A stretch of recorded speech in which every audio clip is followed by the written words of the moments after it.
တိန်ငှက်ဟာကဘာပေါ်မှာအမြန်ဆုံးပြန်တန်းနိုင်တဲ့ငှက်တွေတဲကတကောင်ဖြစ်ပါတယ်။ဒီငှက်ကိုသားကောင်ဖန်းငှက်တွေထဲမှာတိုက်ခိုက်ရေးချက်ဖလို့လူသိများကြပါတယ်။မျက်စိတမိတ်အတွင်းမှာတင်ရုတ်တရက်ပျောက်ကွယ်သွားတတ်ပြီးတနာစရာမိချောင်းကြီးပင်အသက်ပြောက်သွားရတတ်ပါတယ်။ဗီဒီယိုကိုအစ90လောက်နှေးကွေးကြည့်ရင်တောင်မှတိန်ငှက်ရဲ့စစ်မှန်တဲ့ပုံစံကိုမြင်တွေ့ဖို့ခက်ခဲလာပါတယ်။သားကောင်ကိုအမဲလိုက်တဲ့အချိန်ကျမှသာတိန်ငှက်ရဲ့ရုပ်သွင်ကိုမြင်နိုင်မှာပါ။ဒီငှက်ဟာအလျား34ကနေ50စင်တီမီတာလောက်ပဲရှိပြီးအလေးချိန်1ကီလိုဂရမ်ဝန်းကျင်ပဲရှိပေမဲ့ရွှေရောင်လင်းယုံကိုတောင်မှပြန်ပြီးတိုက်ခိုက်ရဲသူဖြစ်ပါတယ်။ကျန်တဲ့မျိုးတွေဟာလည်းတိန်ငှက်ရဲ့သားကောင်ဖြစ်သွားလိမ့်ရှိပါတယ်။ဒီငှက်ကဘာကြောင့်ဒီလောက်အထိလွှမ်းမိုးနိုင်စွမ်းရှိရတာလဲအဓိကတော့တနာရီ380ကီလိုမီတာနှုန်းရှိတဲ့အန်တာဖွဲအမြင့်နှုန်းကြောင့်ပါပဲဒါဟာမြင့်နှုန်းမြင့်ရထားတွေထက်တောင်ပိုပြီးမြင့်တဲ့အရှိန်ပဲဖြစ်ပါတယ်။အခုလိုအမြင့်နှုန်းမျိုးကိုရရှိနိုင်တာဟာတိန်ငှက်ရဲ့ထူးခြားတဲ့ခန္ဓာကိုယ်ဖွဲ့စည်းပုံကြောင့်ဖြစ်ပါတယ်။တိန်ငှက်ရဲ့ရှေ့ခြေရိုးတွေဟာတန်မာပြီးတည်ငြိမ်သလိုအမြင့်ရိုးတွေကလည်းမာကျောလို့ပြန်တန်းမှုကိုကောင်းကောင်းအထောက်အကူပြုပါတယ်။တောင်ပံဖျားတွေမှာမြောင်းတွေမရှိဘဲအမွေးတွေကလည်း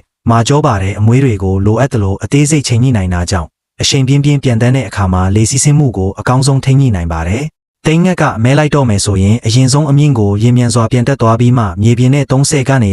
45ဒီဂရီထောင်အတိုင်းအောက်ကိုထိုးဆင်းပါတယ်။ဒါဟာလေခုခံမှုကိုရှော့ချဖို့အတွက်လှုပ်ဆောင်တာပဲဖြစ်ပါတယ်။ရေငုပ်သလိုထိုးဆင်းနေတဲ့အချိန်မှာတိန်ငှက်ဟာခြေချောင်းလေးတွေကိုအတွင်းထဲကိုငုံသွင်းထားပြီးခေါင်းကိုပခုံးအဆင့်အထိရုပ်သိမ်းထားပါတယ်။ဒီနေ့နဲ့လေခုခံမှုတန်ကိုအနည်းဆုံးဖြစ်အောင်ရှော့ချလိုက်တာပါ။သူတီတီတွေရဲ့လေးလာချက်အရဆိုရင်ပြန်တန်းစင်ကြောပေါ်မှာထောင်နေတဲ့အမွေးမြင့်လေးတွေဟာလေစီးကြောင်းကမောက်ကမဖြစ်မှုကိုဟန်တားပေးတဲ့နေလန်တစ်ခုပါပဲဒါကြောင့်အရှိန်နဲ့ထိုးဆင်းပြီးတာနဲ့ချက်ချင်းပြန်တက်နိုင်တာဖြစ်ပါတယ်။နောက်ထပ်တိန်ငှက်ရဲ့နာခေါင်းခေါင်းပေါက်ကလည်းအခြားငှက်တွေနဲ့မတူဘဲအင်မတန်မှထူးခြားပါတယ်။နာခေါင်းထဲကအယိုးဖွဲ့စည်းပုံဟာလေဖိအားတန်ကိုတက်တာစေပြီးပြန်တန်းမှုတန်ကိုရှော့ချပေးပါတယ်။ဒါဟာဂျက်လေရင်တွေရဲ့ပုံစံနဲ့ဆင်တူပါတယ်။အရှိန်ပြင်းနေချိန်မှာသားကောင်ကိုတိကျစွာတက်နိုင်ရတဲ့အကြောင်းကတော့တိန်ငှက်မှာရှိတဲ့ထူးခဲတဲ့မျက်လုံးတွေကြောင့်ပဲဖြစ်ပါတယ်။2ကီလိုမီတာအကွာအဝေးကသားကောင်ကိုတောင်ရှင်းရှင်းလင်းလင်းမြင်နိုင်တယ်လို့မျက်လုံးမှာပြန်တန်းမှုကိုအထောက်အကူပြုတဲ့အမြေပါလဲပါဝင်ပါတယ်။သားကောင်နဲ့မျက်လုံးချင်းမစုံမိအောင်ရှောင်တဲ့အနေနဲ့ဆွဲငင်အားအရှိန်ကိုအပြည့်အဝအသုံးချပြီးအမဲလိုက်တတ်ပါတယ်